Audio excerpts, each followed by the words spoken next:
After a 6-week trial, the jury in John Edwards' campaign finance fraud case cleared him on 1 count and couldn't reach a verdict in the other 5. Edwards was facing charges that he used nearly $1 million from wealthy political donors to hide his pregnant mistress, Rael Hunter, from the public and his terminally ill wife while running for president in 2008.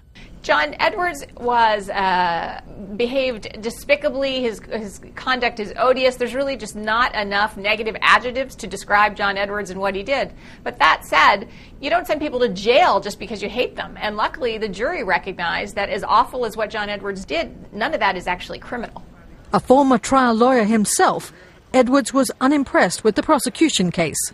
While I do not believe I did anything illegal or ever thought I was doing anything illegal, I did an awful lot that was wrong. Edwards' personal and political reputation has been left in tatters. Well, I think John Edwards has no political future. Not a zip, kaput. It's over with. The Democratic Party doesn't want to have any association with him. Professor Merle Black believes Edwards has betrayed so many people that he needs to step back from the public arena. I think he needs to go private for a good while. If he wanted to make a comeback and take on a public role, it'd be sometime in the future, but not in the immediate future.